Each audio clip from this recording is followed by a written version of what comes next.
Little advisory, folks. Maybe don't listen to this podcast on an empty stomach because you're going to be hungry AF at the end of it.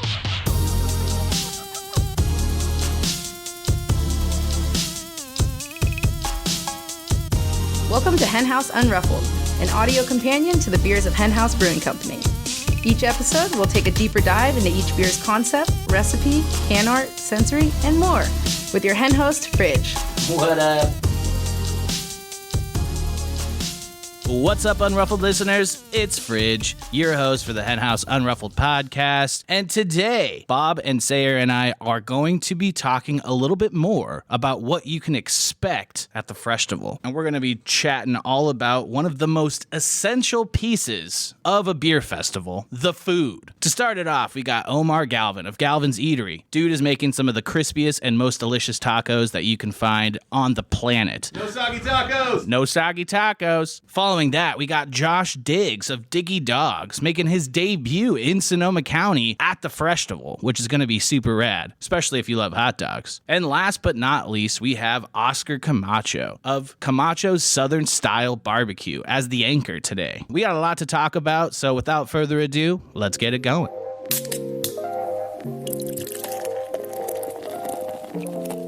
All right, Unruffled fam, we are here with Omar Galvan of Galvan's Eatery, and we're going to talk with Mr. Galvan himself all about what you can expect from Galvan's at the Freshtival. Welcome to the podcast. Thank you guys for having me. Yeah. You mind introducing yourself and maybe telling the listeners a little bit about who you are in your own words? Yeah, so I'm a native here to Sonoma County. Grew up in a small business family, so it's always been in my blood. And now running my own food truck with me and my younger brother. So we're just kind of, hitting the brewery scene, doing our rounds, and trying to make a staple here. Yeah. I know people are always freaking stoked AF whenever Galvan's is here. Hugely. Like, I've seen people just like show up specifically for you guys and like, oh, it's cool that you have beer here too, but I'm here for Galvan's.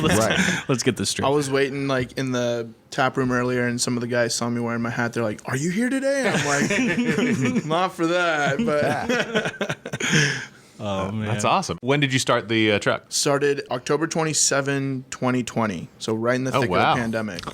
Yeah. Oh, Yeah. ouch. Yeah. But the cool thing is that I tell people like it really worked to our advantage, because as soon as we opened the food truck, we didn't know we were going to like really turn into the brewery avenue until those like regulations started in Sonoma County. Right. And then that just opened up like what Galvan's is today, because it like opened up the avenue into the breweries. Right, because everybody needed to have food in order to sell beer. Exactly. Yeah. And, like, those breweries with kitchens were fine, but then the ones that didn't, that was like an opening for us. And I was just, Absolutely. handing out business cards. Yeah. Well, you've certainly made a name for yourself, because there are a lot of excited people just hyping up Galvan's all the time. man. I've seen it like more than any other of the food trucks, honestly. Like, love them, but people get really freaking excited for you guys. Yeah. I saw the line on Sunday. That was undeniable. Yeah, that was fun. You guys were both at SoCo Market on Yes, Sunday. we were. Yeah, we were at SoCo Market. Shout out Those to guys- Mercedes and the Shout team. out to her, man. She does great for the community. Yeah, we were out there doing our thing, and holy crap. Yeah. The line was like touching your guys' tent. Yeah. And your guys' tent was touching the other tent. Yeah. It was fun. Did It you was have to fun. like rethink your strategy to like Definitely make that work? Definitely, because that was our second time there, and the first time I didn't really know what to expect. So we actually made less than what we usually make for a brewery, like in terms of food. Sure. 'Cause I didn't want to get left with any like leftovers, but we ended up selling out by like 2:00 last time. Word. Damn. And the thing goes till 4. So this time we really doubled down, and like it was great. The line was to the back all day, and we're really doing our thing. That's what's up. Awesome. So besides yourself, is this a family operation or? So my parents back us up with this. So we use our family restaurant as our commissary. So my family owns like a little shopping complex up in Windsor, Martine's Market, and like the little complex that it's in. So we have like all our storage up there. Awesome. It really cuts down on that. And then me and my brother are just able to focus on like executing our plan, really. Yeah. 'Cause, like overhead isn't like the main focus here right now. Yeah. And what's the family restaurant? It's Martine's Taqueria. All right. Yeah, so when I decided like what I wanted to call my business, I didn't want to call it Omar's because I wanted to like pay tribute to the family brand, Yeah. right? So was like, all right, let's go with Galvan's. Yeah. You know, something catchy. Nice. So is Dad pissed that you keep winning the best tacos in Sonoma County over and over, or what? No, well, you know, at the end of the night, we're talking like, hey, how'd you do today? And I'm like, I did this. And he's like, I did that. And we're like, all right. You know, so it's fun competition.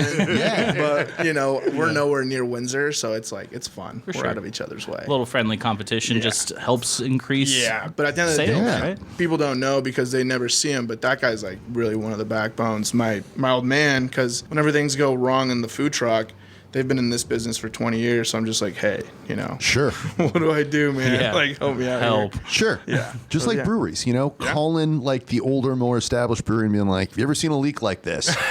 It all broke. Do you have a number we can call that we get someone out here on Saturday? Like all that stuff. It's Yeah. crucial. Yeah. It's crucial. Yeah, and like with stuff like that, it's like, who do you know that I can call now? And like being in the business for 20 years, he's like, yeah, I'll send my electrician over there. Yeah, I'll send my plumber over there. You know, so it's like, all Yeah. right, now I'm able to get those relationships like established for us. So it's like, you know, piggybacking off of each other. Absolutely. Relationships are important, and Yeah. there's certainly like a community of food trucks now in Yeah. Sonoma County. Definitely, and like that's one thing I didn't realize until we got into it, like how big the community is for breweries and for food trucks. Like, Right. I kind of always just thought everybody was doing their own thing, but it's like it's kind of one big, you know, like organism here. Yeah, it really is. Yeah, the Venn diagram really goes over on itself on that one. It's almost Yeah. just a big circle. Yeah. Yeah. Curious, are your dad's tacos and your tacos different? Are they similar? Yeah, so they don't do the crispy tacos at the taqueria. So our taqueria in Windsor is like really just traditional food,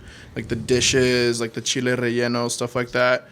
So for us, like I wanted to just put our own spin on it. Like, you know, even before I knew I wanted to work at breweries, I always loved to hang out here. And it's like, what's good with this beer? Right. Right? Like what can go good with this? And it's just like good, quick finger food. You know? Yeah. And it's like we focus on like selling more individual tacos and like portions because then it doesn't put the pressure on people and they're just hanging out, having a good time, having a taco or two, and then they come back for another. And it's just like, you know, instead of having to order the big ticket item, it's like just keep coming back for more. Yeah. Yeah. That's kind of the model. Can we talk about birria for a minute? Because Yeah. like 4 years ago, I don't think I'd ever heard that word. And now I see it all over Well, the it place. used to And just something be you goat, guys are right? really good Like at you too. go to a taqueria and they'd have birria on the menu, but it'd just be goat. But Goat. quesabirria Yeah. is having like at least in my lifetime, it's moment. It's yeah. This is the moment right now. Yeah. Yeah. It's crazy because when we started the food truck, that wasn't even on our minds. We're just doing the traditional thing, and then you know you gotta get with it. Absolutely. Right? Yeah. You can go against the grain for certain things, but like you can't go against the market. You gotta Right. give the people what they want. Right. So we started doing that like 6 months after, and took like a family recipe and one of my employees' recipes and put those together. Cool. And now it's just like, you know. So break down your definition of quesabirria. So we use beef chuck roll. Okay. So we don't use goat, we use beef. And they come in like big 30-pound slabs of meat. We dice those up. And what we do is we stew it for like 5 hours, nice and tender. And then all the fat that like renders off the meat, that's what we scoop out and dip the tortillas in. So we dip the tortillas in that, put that on the griddle, get both sides nice and crispy, because like that's kind of what the image is behind Galvan's, is like Right. crispy tacos. Right. Right. So then after that, put some cheese on that.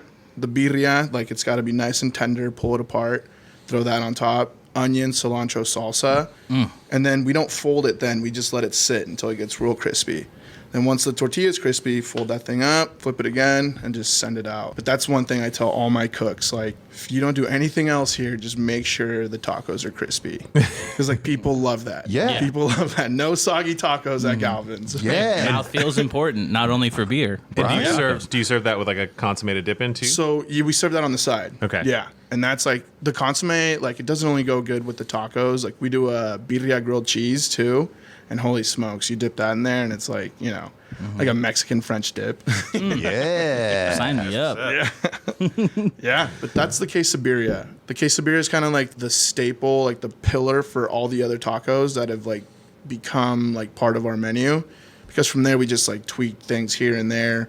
For example, we do like all kinds of crispy tacos now because people were like, can I get a chicken taco? Can I get a al pastor taco or an asada? So now anybody can just get like whatever they want. Yeah. But the main staples that came from that was the crispy poncho which actually was derived at HenHouse Santa Rosa. That's where we came up with it for the first time. Wow. And shout out to my boy Poncho. He was working with me in the beginning of this whole thing, and sometimes we would just, mess around with the menu, like, hey, throw this out there.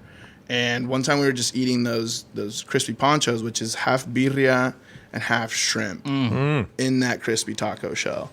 So someone saw us eating those, and they're like, wait, what the heck? I don't see those on the menu. And then we're like, all right, throw it up there. How do I get some of them Cameroons? You know what I'm saying? Exactly. Had to pay some homage to the homie, so 100%. Called it the crispy poncho. And is the beef tallow used in crisping all the tortillas, or is it is the fat change with the... It's all the same. Okay. So it's all the same because that's like kind of the principal flavor profile in that. Like, because that oil also is like saturated with all the spices. Right. So the red coloring comes from that. Nice. So- What are those spices that you're adding in? That's a secret. People Tested your palate I'll there, tell right? you, people hit me up on Instagram asking me like, I live over here, like, just send it our way. And it's like, come on, man. Yeah. When are you not gonna be able to do that. Dude.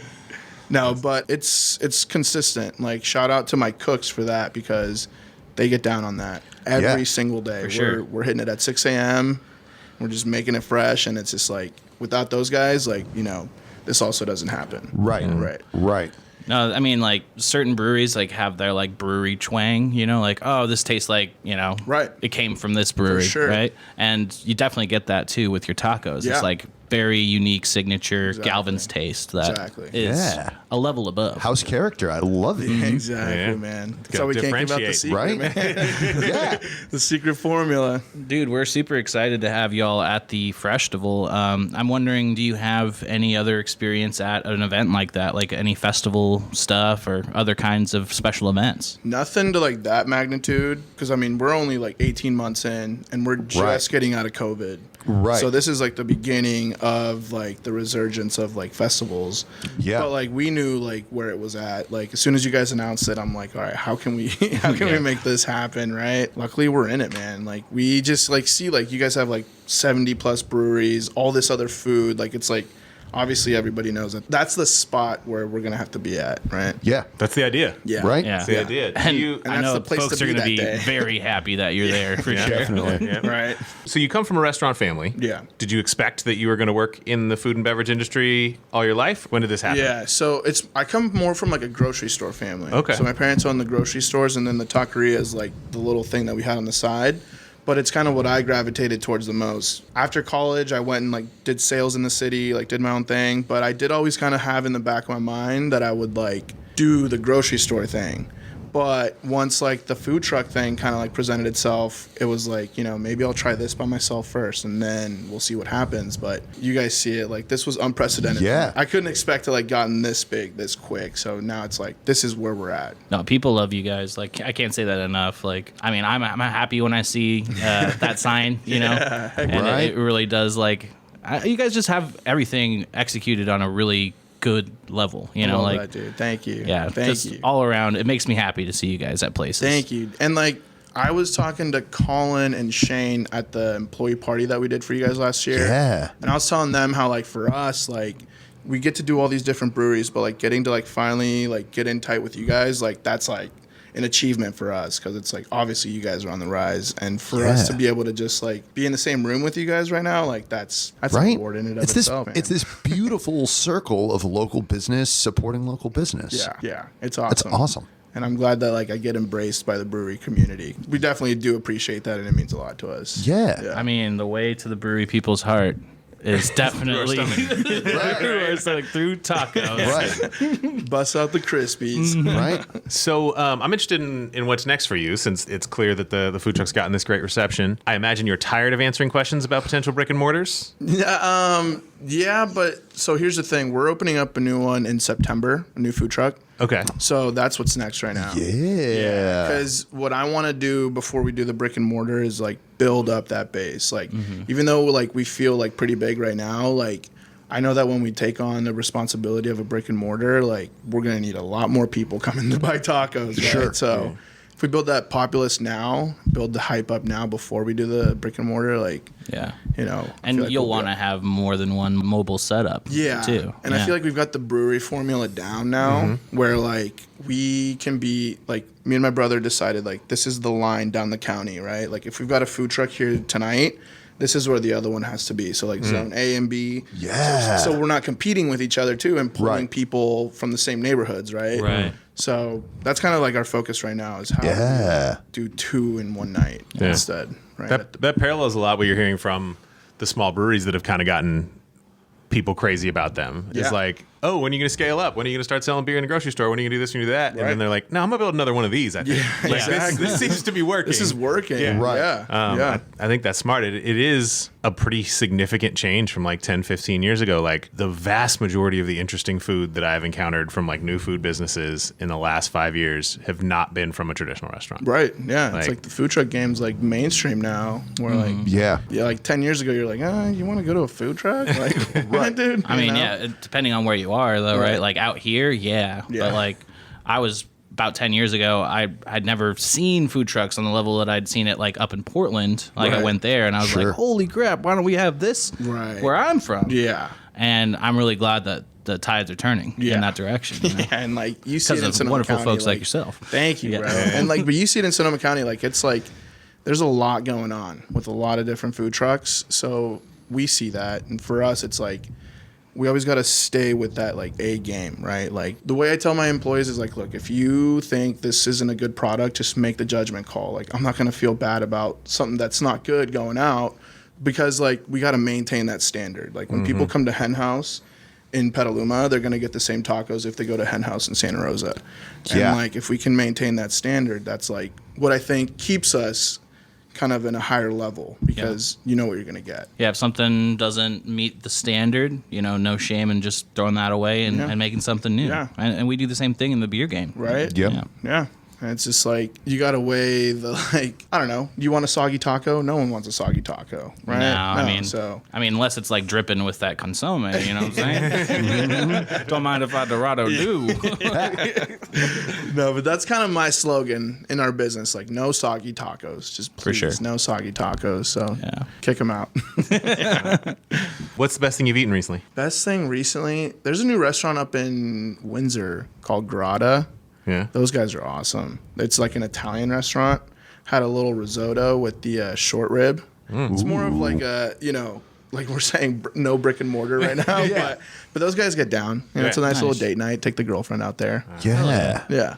But in food truck like game, street Asian side. Oh, yeah. Those Street guys side get down. Asian eats. Yep. Yeah. Those guys get down with the Philly cheesesteaks. Yeah. So, Yeah. you know. Shouts to Q, and I hope Shouts someone's to Q. drinking what we roll together? together. Yeah. What we roll. What we will is a different delicious beer. We roll together how we we'll back roll. in, I think, July or August. Yeah. And Get that baby in cans this time. Yeah. Nice.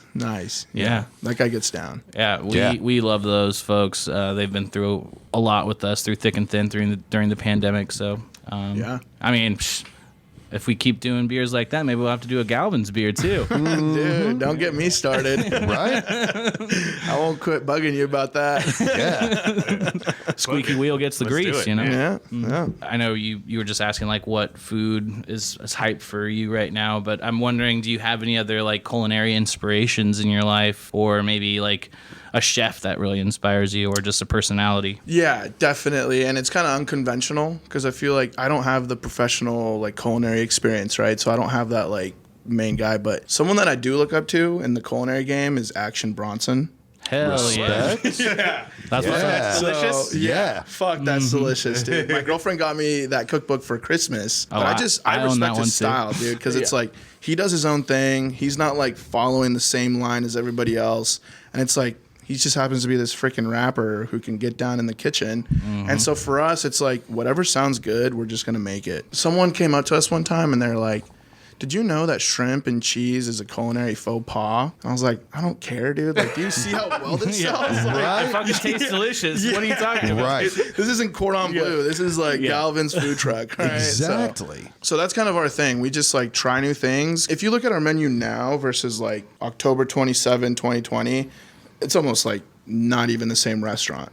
So we just like tried new things stayed, tried new things went until now we got it dialed. And it's just kind of our own style.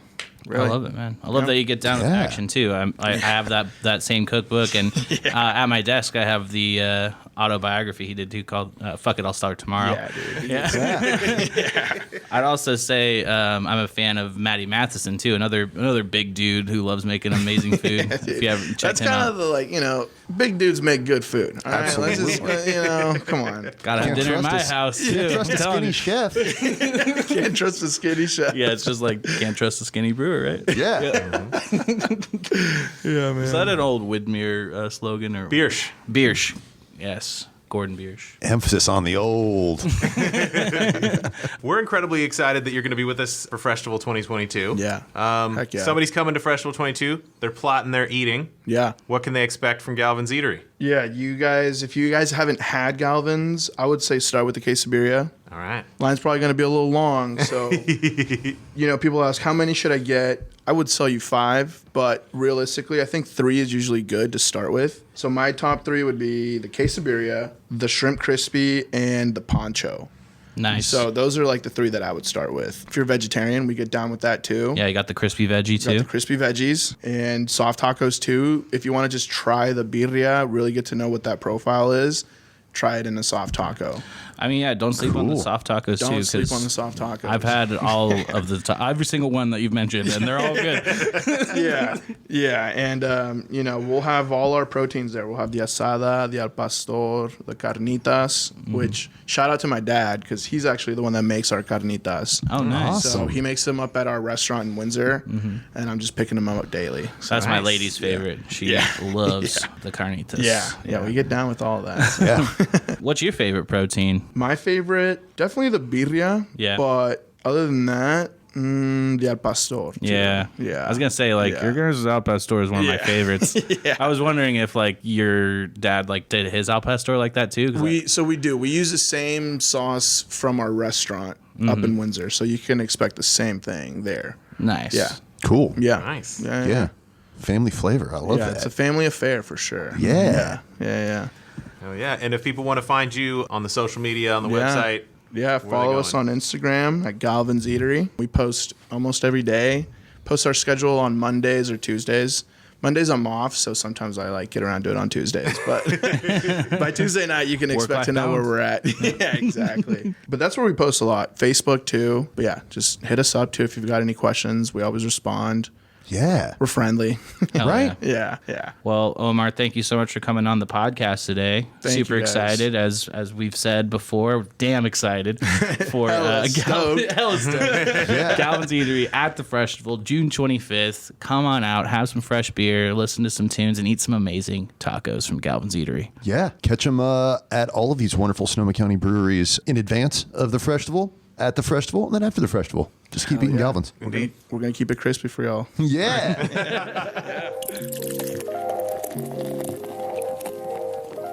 All right, on the line with us now, we got my man Diggs from Diggy Dogs that will be at the Freshtival, slanging delicious hot dogs of all varieties. I have seen Diggy Dogs in action. It is a sight to behold. Diggs, what's up, man? How you doing? Doing good, brother. How you doing? We're doing really well. We're doing better hearing that Diggy Dogs is committed to feeding the people at the Freshtival. Sounds delicious. Yeah, I'm super excited. I was there a couple of years ago pouring beer, so it's going to be nice to be vending my sausages this time around. Word. So yeah, tell me, how did this business come by? I knew you as many things. One of them, a Temescal employee turned Humble Sea employee, but you're also a hot dog cart entrepreneur. Let's hear about it. Yeah, so the idea happened a couple of years ago. Me and a friend of mine from Bear Bottle, his name is Adrian. We're outside a club. Yeah, we were outside a club and they were selling hot dogs wrapped in bacon, and I really wanted one, but I don't eat pork. And I'm really conscious about the type of meat I eat. And I was like, dang, every time I want a hot dog after the club, I'm never able to get one because I don't eat pork. And also, they don't have vegan options. I'm not vegan, but I do swing vegan oftentimes when I don't know about the type of casing that's being used. Anyway, come around COVID, hours were cut short at the brewery, and me and my business partner decided to launch Diggy Dogs in an effort to kind of make up for the hours that were being lost at the brewery at the time. That's what's up. And the menu gets pretty extravagant, does it not? It does. We tend to mix it up a little bit. We have a town dog, which is our really popular one. We don't do it every week. We do a weekly special, and that is a Casper's hot dog topped with bell peppers, onions, and smoked bacon. Yes. As a tribute to Casper's from Oakland, of course. We're working on a new dog called the Aloha dog, which will be pineapple bacon sausage topped with fresh pineapple. So we also have a vegan option called the vegan dog, which is vegan sausage topped with vegan chorizo and green onions. Here for it. My two compatriots on this podcast are nodding vigorously because that's their lane over there. Yeah.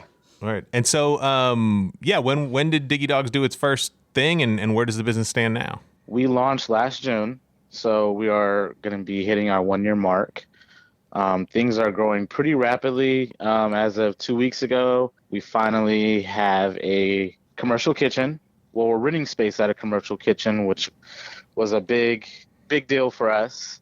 We are planning on getting a food trailer or truck within the next 6 to 9 months. We just need to do some crowdfunding and, raise the funds, but that's what we're hoping for to make this my next full-time gig. Damn, that's what's up. And if people want to know where to find you, what are the follows they should have rolling? You can follow us at diggy.dogs, D-O-G-S, on Instagram. Yeah, that's usually where people find us on social media.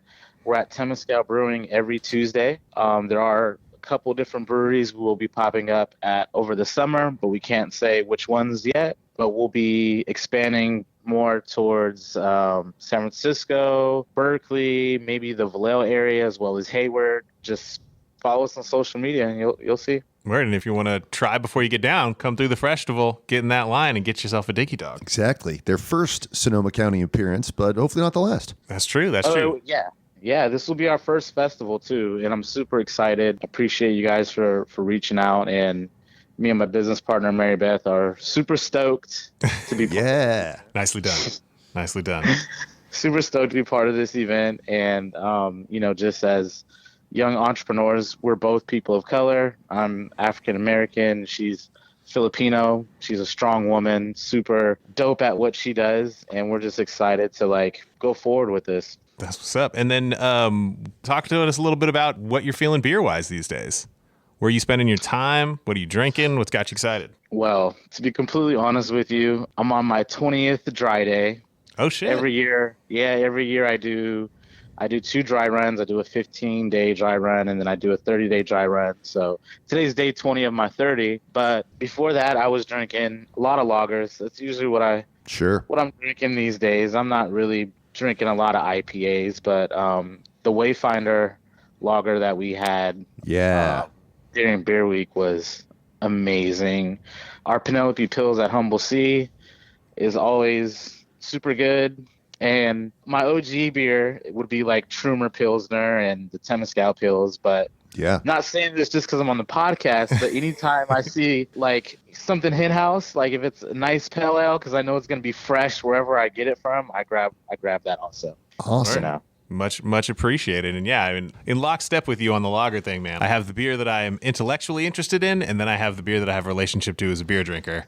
And my beer drinking is just give me that 10 degrees, give me that Temescal Pills. You said it with Wayfinder. That's a brewery that I'm beating down the door on to have at the Freshtival. Obviously, negotiating out-of-state beer that's only less than 7 days old is a neat trick, but we're working on that. I do think they've got a little head and shoulders ahead of some folks when it comes to craft lager these days, at least on the West Coast. Definitely. They're leading the pack, and I got to try Penelope Pills from Humble Sea. I've never tried that one, and I've loved everything I've had from Humble Sea so far. Oh, yeah, well, I'll definitely send you a nice 4-pack over there. Yeah, I'll be at the Freshtival.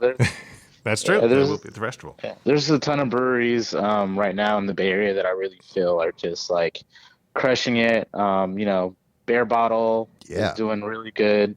I feel like Laughing Monk and Ghost Town have popping really up, really dialed in. I feel like they have really come into their own, and I've had a lot of their beers, and I've just been blown away. Of course, the North Bay Area, love what you guys are doing at HenHouse. And I'm really curious to see what other areas of the Bay Area are going to pick up on as far as the craft beer world. Places like Vallejo, Richmond, even like Fairfield. I really feel like it's coming that way, and I'm dying to see what's going to happen. I couldn't agree more about the Vallejo, Fairfield, like Vacaville stretch. Hella people live out there, man. And and Heredic has been out there and doing their thing. But you look at the per capita brewery density in the other parts of the Bay, and it's just a matter of time for that area. I did a beer dinner out in, I think it was Fairfield. Yeah. At Hank and Hazel's. Right. And they were so hungry, man, and so interested in asking all the right questions, and just like, how do we get more of this? How do we get more of this? And that reminds me of, say the East Bay 15 years ago. Right. And then now the East Bay has this amazing crop of homegrown breweries, and, you watch the news, potentially 3 of the most sought after breweries in the country moving in with tasting rooms in Oakland in the next year. Right. So it's just a matter of time everywhere, man. You can't stop it. I think so. I think on like the beer side, I love talking about this. I really feel like Oakland is like leading Northern California as far as like the craft beer scene, because it's so accessible. It's flat. You can go to like so many different breweries and tap rooms within, a couple minutes of distance. And I really feel like the craft, I would say like cocktails are becoming more popular in San Francisco. I feel like the industry is shifting. Not saying that craft beer isn't thriving in San Francisco, but I really feel like a lot of businesses are now really coming into Oakland because of how accessible it is and how flat it is. And like I mentioned, I think it's only going to trickle all the way down towards Richmond, Vallejo, Rodale, Vacaville, because once you leave Oakland and you head over that bridge, it's kind of dead, right? Or I would say not as thriving. And then you get to Sacramento and you're like, dang, it revives. So you have that whole area that's just like not really in the green yet. And then when you get to Sacramento, it just like blows right back up. Yep. You would have said that about other places in the past that are now cracking. Like I think we got 3 San Jose breweries committed for the Freshtival off the top of my head. And that was the area that, when I was selling beer here for HenHouse not very long ago, we'd be like, man, what's going on with the South Bay? Right. Like, why? Like, there's so many people live down there. Why aren't there more breweries? And then now everybody's telling me about Camino, telling me about Narrative Fermentations, Foxtail Ferments, like these places that are baby, like brand new, but everybody's super excited about what they're doing. Yeah. I wasn't more than 5 years ago, people would have told you the best brewery in San Jose was inside of Whole Foods. But that's the thing. It just, once people get a taste for it, once they go and, realize like how different brewery fresh beer experiences might be, or can be, then they're going to want it, and the cost difference isn't significant. So I think you're exactly right. And I've had that same conversation about that kind of belt in the East Bay between, say, Vallejo and basically Sacramento or Davis, Yeah. That's awesome. And I expect that I will be seeing Diggy dogs showing up at many of those breweries in the future. And we're incredibly stoked to have you as part of the Freshtival. Wouldn't have been right to have a Freshtival without Diggs on the premises. And absolutely. Now, not only are you going to be on the premises, you'll be helping feed the people that are going to need to be fed, because we are looking at 80 breweries, over 150 different beers. It's going to be a lot for people to take in. Yeah. And we will be there to feed everybody. Yeah. That's what's up. Yeah, appreciate you. Cool. Well, Diggs, thanks for taking the time, man. Once again, that is at DIGGY.DOGS on Instagram. All right. Hit that follow. Find out where you can be consuming the Diggy dogs out there in the world. I know what I'm eating on June 25th. Yeah. Make sure the vegan is in good supply based on the 3-person sample I've got around this table. Right. Yeah, I'll make sure we have at least 3 for you. Perfect. All right. Cheers, fella. All right, man. Cheers. Peace. What's up, Unruffled fam? We are here with Oscar Camacho himself, the owner of Camacho's, like the best barbecue truck that I've ever tasted barbecue from, hands down. Yeah. Super stoked. What's up, Fred? What's up, Oscar, dude? It's so awesome to have you on the line today. We're super dang stoked to have you coming out to the Freshtival, and I know a lot of people are really stoked that Camacho's is going to be there. And before we get going with the interview, do you want to introduce yourself in your own words to our humble listeners? But yeah, so my name, like Rich mentioned, my name is Oscar Camacho, owner of Camacho's Barbecue. Just want to thank you guys for having me on the podcast and also for inviting me to the festival. Super pumped up, super stoked to be serving, the smoky goodness to all your fans out there. That's what's up. We love that smoky goodness, especially Bob. He's a smoke fanatic. Absolutely. Yeah, I'm sure Bob is. I know that. Oh, yeah. Yeah, I'll smoke all the time over here. You have been one of the brewing scene in Sonoma County's favorite food trucks. And then you yourself are like a diehard beer guy. I super remember the very early days of HenHouse's Santa Rosa tasting room, and it'd be very, very quiet. And then you and Edgar and Peter would come in and we'd pour you guys beers and be like, all right, I'm definitely going to make enough money to put gas in my car and make it home tonight. Maybe even dinner. It was the greatest. You guys were some of the coolest regulars and just some of the funnest people to pour beers and hang out with. And to watch your truck grow and thrive over the years, it's also a beautiful thing to look at now. It's been rad seeing you grow, man. Thanks for all you do. Yeah, no, thank you. I mean, it's been a blessing, I started this back in 2013, just, competing local circuits, and then started doing my pop-ups, with you guys, other breweries in town. And then, last couple of years, just kind of went for it all and got myself a food truck, well, trailer, but same thing. And, just been serving up the goodness to you guys. It's been great. It's been good times, the North Carolina Beer Geeks, hanging out with those guys, coming to visit you, Bob and Fridge. Those were back in the days, and those were good times. Oh, yeah. It was always a good time when you showed up as a customer, and an extremely good time when you showed up as a vendor. Yeah. Like you were saying, that smoky goodness just makes everybody happy, bartenders included. Oh, absolutely. Yeah. They know how to keep me happy, so it works both ways. Exactly. Yeah. So you were saying you started this project up in 2013, but when was the first year that you were officially, selling Camachos to people? 2014. I'm not too sure if you guys, there was a market called the West End Farmers Market out kind of by the west side of Santa Rosa. And a gentleman by the name of Alan, he asked if I wanted to come and do it. And I really didn't know too much about vending at the time. And I was like, yeah, I'll give it a shot. So it was there every Sunday. Did okay. Wasn't the best. Just, my knowledge of selling food at that time was very minimal. So kind of took off from there. Just did an old brewery way back in the days called Carnero's Brewery. Yeah. Late 2014, 2015. Popped up with them a couple times, and then they shut down as well. But it's been going. I mean, I'm very fortunate, very thankful for the people who are enjoying my food and keep me going. Absolutely, man. Well, I mean, the food really does speak for itself. It brings the people when you have good quality stuff, and your stuff is certainly good and quality. Like I said, people just get super stoked about you guys. I know anytime I saw the black, silver, and white, I'd be like, oh, hell yeah, here we go.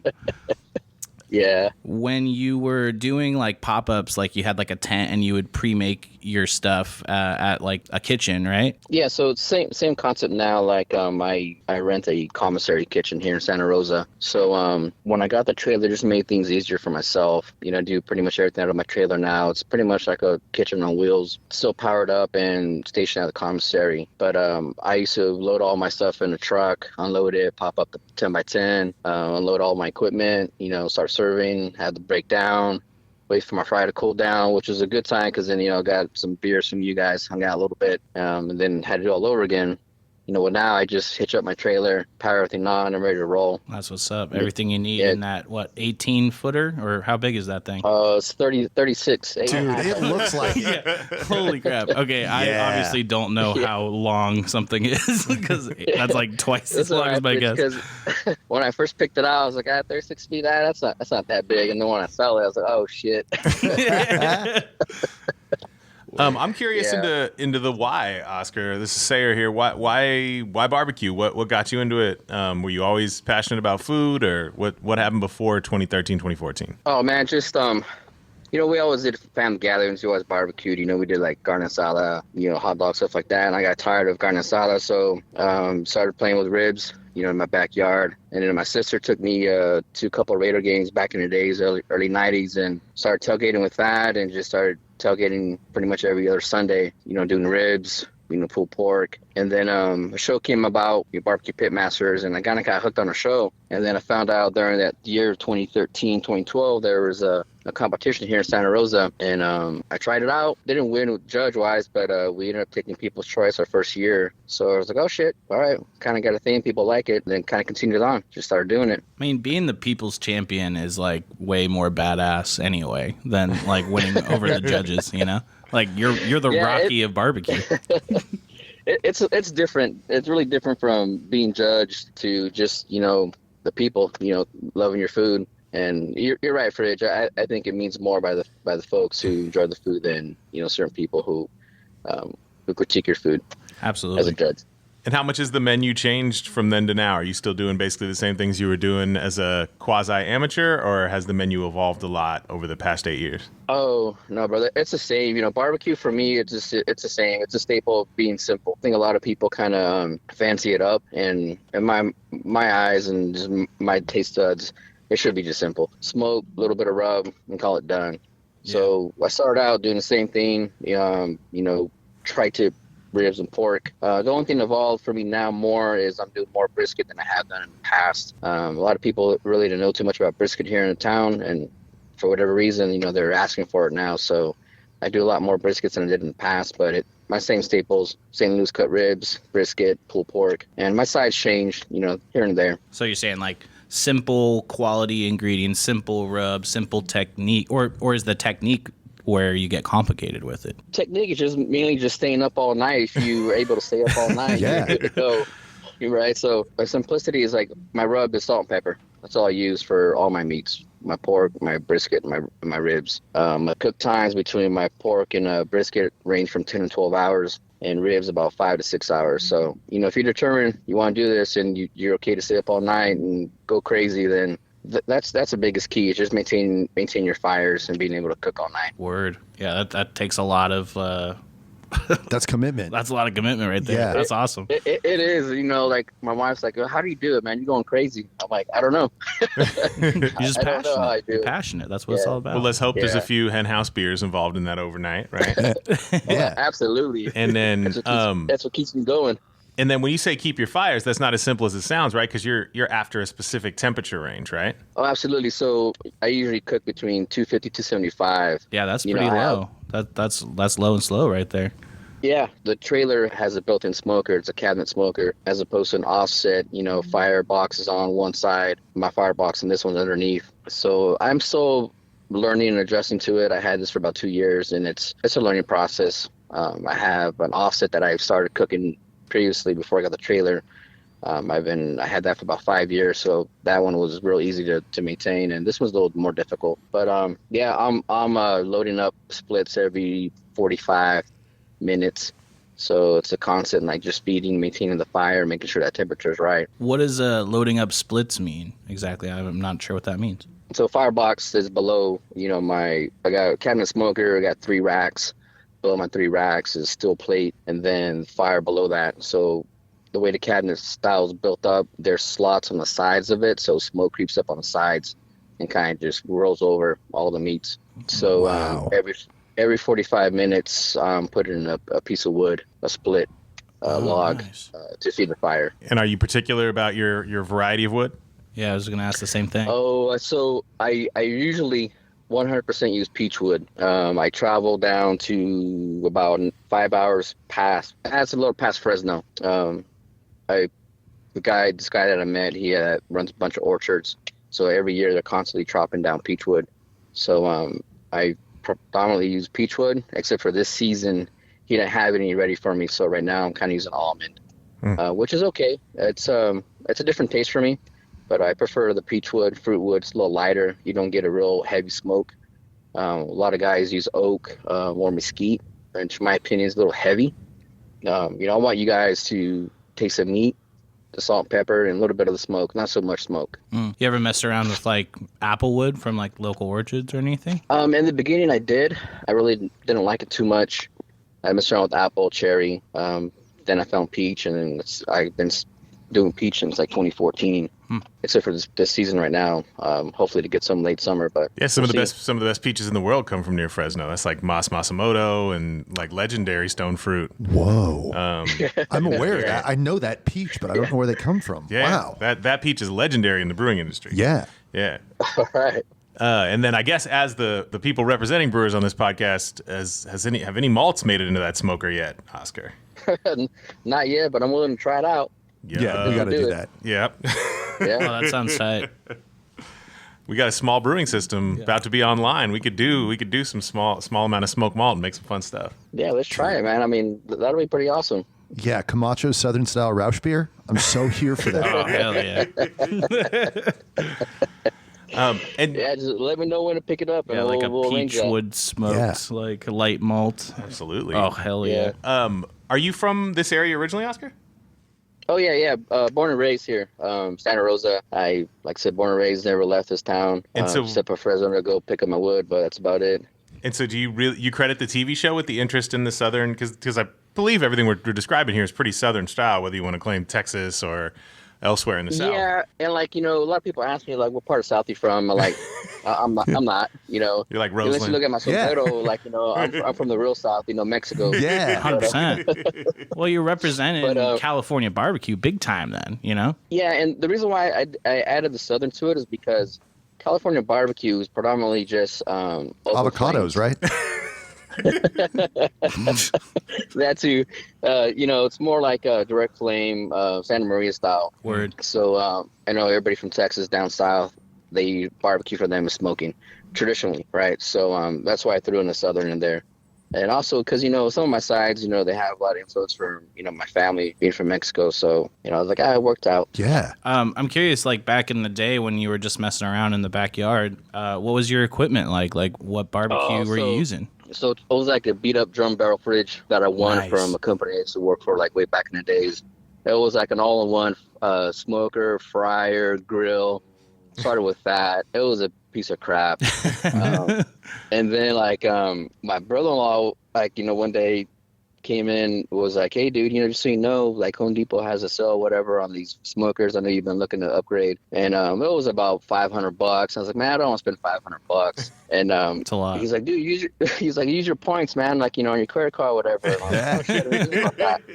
So my credit card at the time was, give me points from Home Depot. So I picked up this, it was like a 16 by 20, real small one, offset smoker. So like the smoke sack is on one side, opposite side of that is a little firebox. So I played with that for a couple of years. And then I invested in a real one. Well, I'll call it a real one.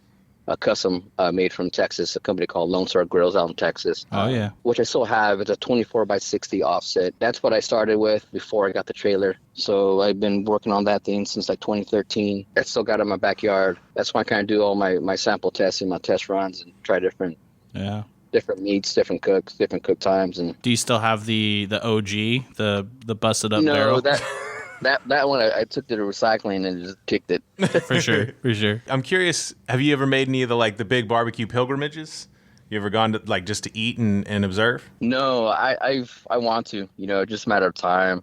I got a full-time job that I do, and then I do my barbecue on the weekends. So I love to. I do want to take a barbecue trip out of Texas and do the whole tour. I go visit my dad and my cousins out in like South Texas, and they have pretty good barbecue joints out there. But I Definitely. want to go to like the Austin area. Yeah, I went there once back in 2017 and stood in line for Franklin's. At Franklin's. Yeah. It was really good, but there was like some other joints that we hit up like right when we got off the plane that honestly were just as good, I felt like. Like Franklin's was maybe like a step above, but you had to wait like 4 hours to get in, Yeah. Which was kind of fun because I'm used to like waiting in beer lines and stuff. It's kind of a similar vibe, Yeah, I mean, you're in line, you're smacking down a couple cold ones. Are you waiting? Exactly. Yeah, you get to make friends with people, next to you. It's Yeah. very similar to the beer line, the beer queue. It is. When I started doing competitions, like I joined it's like a network called CBBQ, California Barbecue Association, and then there's a main one called KCBS. So KCBS is more sanctioned. So any event that you did, they would cover anything that the promoter like backed out on. Wow. So like me, my buddy and I, we went all over Northern California, Sacramento area. We went down as far as like Norco, down LA, and through Bakersfield, that area. And you're right, Fridge. Like you're in line meeting people. It's kind of similar to like the brewery scene, and it is. It's like a big family. Like everybody treats you good. They respect you because how long it takes to cook a piece of meat. Yeah. They're very helpful. You forget something, it's like, oh, here you go, buddy. I got it. Don't worry about it. And it's pretty cool. Yeah, I love seeing that. It's something definitely similar to beer when, it's like, oh man, I really need this hop. I really need this ingredient, like this yeast. Can you help me out? Yeah. And it's definitely the same kind of world. And like competition barbecue, you see that a lot. Like, oh yeah, well, I got you, buddy. I'll help you out while you do this thing, or you need this. Yeah. Your thing's busted. I got another one. Right. And it's stuff you make a pilgrimage for. You hear about that person doing great barbecue and you travel for that. You're like, man, that new brewery is slamming. I'm getting in my car and that's what I'm doing this weekend. I'm driving out to wherever that is. Yeah, and even similar to like the fests too. Like, they're like, oh shit, I need another CO2 tank, or oh, I got you. Well, we got duct tape over here, no problem. That's what's up. Yeah, it's crazy how everybody's passionate about one thing, and then it's all one big family. Like, what percentage of Camacho's vending takes place at breweries or beer related stuff? Oh, probably about 90%. Yeah. So like that's how I started out. Was I linked up with Peter and all them from NorCal Beer Geeks, and they're like, dude, you got to hit these breweries up and, sell your food here. I don't recall the actual year, but I just made a bunch of ribs. I went down to Cooperage, went down to you guys. Yeah. A couple of St. Florians at the time when they were up in Windsor, and just chopped off my ribs. I'm like, hey, if you need any food, let me know. And then from that point on, I just, got booked up between HenHouse and Cooperage. And it's been a blessing. I do it every weekend with you guys. Yeah. Thank you. Yeah, seriously. And it's the best. About 1 month from today, we're going to do it as big as we've ever done it. Absolutely. Oh, yeah. Yeah, I'm looking forward to that, man. It's going to be crazy. Yeah, I'm not gonna lie. When we announced you, I saw a little ticket sale bump. Like, you got pulled. Yeah. You're sending the folks to the Freshtival. Yeah. With the power of smoky goodness. Yeah, and there's probably not going to be too many, unless Freshtival attendees are coming from out of the area, there's probably not going to be too many Freshtival attendees that aren't familiar with Camacho's. Totally. Given how much the deep ties to the brew scene. Dude, yeah. North Bay Breweries run on Camacho. But let's sell some more tickets. What can people expect from Camacho's at the Freshtival? Oh, just, the like standard. My quality is going to be there. We're gonna simplify it a little bit easier. That way we can get people in and out. We're just probably gonna do sandwiches, or brisket sandwiches, pulled pork. Yeah. I'll be doing a pulled chicken as well, and then some ribs. We'll keep it sweet and simple. People want to eat, drink, so we got maybe 5 hours at the event. Yeah. Yeah. So you got to load up as much food and drink as you can. So yeah, trying to not make it too complicated. Just want people to come in, get their food, go get a beer, maybe come back, get some more food. Definitely. That's and funny. Your guys' buns are good too. I just wanted to say, I don't know where you get those. Also true. They're super delicious. Yeah. Franco. Hell yeah. Franco American. Yeah. I try to keep everything local as much as I can. They've been around for decades, and I've been buying their French bread for the longest. When I had the opportunity to get some bunch of them, and they're able to do something kind of my style, and I was like, let's do it. So yeah, that's right. Like I said, everybody who's coming to the Freshtival already knows what's up with Camacho's. I'm sure there'll be quite the line. I'm sure it's going to fit beautifully. We've asked this of the other culinary guests we had a conversation with, Omar, Galvan. What's the best thing you've eaten lately? Where would you send folks if they can't get Camacho's? For myself right now, let's see, street side. Yeah. Common answer. Common answer. Yeah. I mean, street side right now, they've been killing it since they opened up. And their style, and then they're doing Philly cheesesteak sandwiches is like fucking just blew my mind. I'm like, oh my God, dude. I've fully bumped into you while we're both picking up cheesesteaks before at street side. Oh yeah, plenty of times. Plenty of times. Mm-hmm. Yeah, so that's my go-to. Besides, Galvan's and Tacos Ines. Yeah. I know they pop out both breweries, so it's my rotation between those two and then street side. Yeah, you heard it here, folks. Yeah, we right have on. The fire at the Freshtival. Yeah, shout out Q, man. That's both Omar and Oscar mentioned Q. Yeah, I mean, they're doing good too. They're killing it. They've been around for a couple of years, and they just started out and they just fired up, and they're going, man. That's what's up. All right, Oscar, we appreciate, full disclosure, Oscar's on break from work right now. Yeah, we got to let him get back to work. Jumping in and helping us promote the Freshtival. We appreciate that, man, and we can't wait to see you. We're going to see you every Sunday between now and then as well. Absolutely. Yeah, absolutely. Every other Sunday we'll be there. All right. And I got to have you out to my backyard one of these days, and I'm going to cook you some delicious stuff off my kettlebell that I got. I know it's not nearly as sophisticated as what you have, but I can make that magic. Dude, simpler the better, Fridge. Let's do it, man. Hell yeah. All right, I love the confidence, Fridge. Oh, yeah. Trying to show off to the master. You should have been at Boonville, man. I was wowing and amazing with my my roast chickens on the kettlebell. I believe it. There we go. well, guys, I appreciate it, man, so much. Again, thanks for having me on the show, and then thanks for inviting us out to Freshtival. It's going to be killer time. Super stoked. Thank you for saying yes. Yeah. Oh, yeah, man. Super stoked. Stoked to have you, man. Thanks, dude. Yeah, All right, cheers, guys, Oscar. Have a good one. All right, cheers, guys. All right, bye. Well, that was an excellent conversation on the food that you can expect at the Freshtival. But guess what? There's more food that you can expect at the Freshtival. Some of the folks that we didn't get to feature on this episode include Reggae Ross's Style, who's bringing that authentic Jamaican cuisine, as well as Adobos and More, who's bringing that Filipino fusion fire. And of course, the resident restaurant on the scene, Sally Tomatoes. And I can tell you they're bringing more than tomatoes to the party. Super stoked on the food at the Freshtival and excited that the beers aren't going to be the only thing that's delicious. Cheers.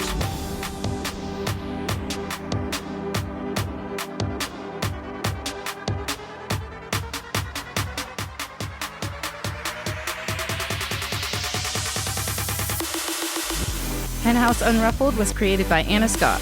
We record at HenHouse Brewing Company's Palace of Barrels in Petaluma, California. Our producer is Brian Henderson, and our associate producers are Josh Staples and Fridge.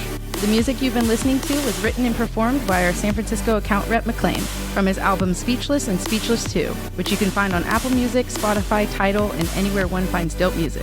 If you have a question or comment about this or any episode of HenHouse Unruffled, please let us know by calling 707-347-9425 to leave a message. You can also send an email to podcast@henhousebrewing.com. For more information, visit www.henhousebrewing.com or stop by one of our Bay Area tasting rooms. The voice you've been listening to is Imani Russell Black.